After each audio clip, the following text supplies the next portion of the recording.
ધોવાઈ રહ્યા છે શાકભાજી। છાણીના ધુમાડની સીમમાં દૂષિત પાણીમાં શાકભાજી ધોવાઈ રહ્યા છે। 2 દિવસ પહેલા વિડીયો વાયરલ થયા બાદ પણ વેપારીઓનું દૂષિત પાણીમાં શાકભાજી ધોવાનું યથાવત છે।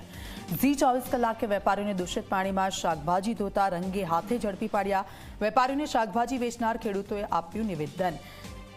તો બોરવેલમાંથી પાણી છોડી શાકભાજી ધોવાતા હોવાની વાત। વેપારીઓ આ પાણીમાં શાકભાજી ધોવા માટે મજબૂર હોવાનો દાવો થઈ રહ્યો છે।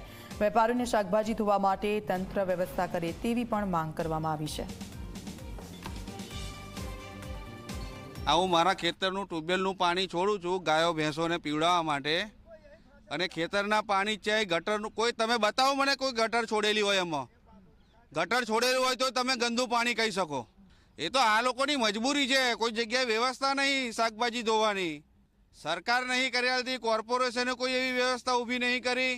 ખેડૂતો માટે તો અમે આ લોકો માટે અમારો જે પ્રયાસ છે, અમે પાણી કાઢીને ભરી આપીએ છીએ। ગાયો પીવે છે, ભેંસો પીવે ને એ પાણીમાં એ લોકો સફાઈ કરે છે, એમની મજબૂરી છે।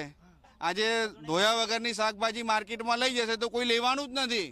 ધોયા વગર લઈ જશે તો કઈથી ભાવ મળવાના છે? પાણી છોડ્યા ભરાઈએ છે ને તલાવડી, ગાયો પીવે છે, ધોવે છે, શાકભાજી ધોવે છે। પાણી એક દિવસમાં ઓછું ગંદુ થઈ જતું હોય। દર 4 દિવસે પાણી ભર્યાલે જ છે તલાવડીની અંદર। ગવર્મેન્ટને કોણે તમે આવી તલાવ બનાવેલે સ્વચ્છ, તો શાકભાજી સ્વચ્છ ખાણી મળશે। અમારે એક તલાવ મસ્ત બનાવેલો હોય શાકભાજી ધોવા માટે ખેડૂતોને, કે ક્રોપ લોન આ રીતની પાસ કરો, એ રીતની કે દરેક ખેતરની અંદર અમે બનાવી શકીએ એવો જ 10 બાય 10 ના હોત દરેક ખેડૂતને માટે પાસ કરી આલો। મને ખેતરમાં અમે એગ્રી છે બનાવવા માટે।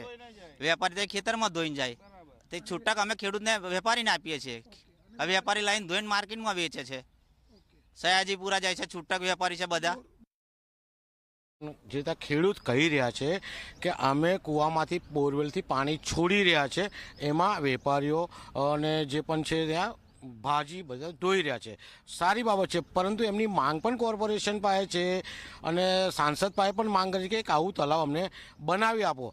જો આ માંગ હોય ને વડોદરા મહાનગરપાલિકા પૂરું ના કરતી હોય તો એમની મજબૂરીના કારણે આ ગંદા તલાવમાં ધોઈ રહ્યા છે। રોજે રોજ પાણી છોડતા પણ જીવાણુ તો આમાં હોઈ શકે।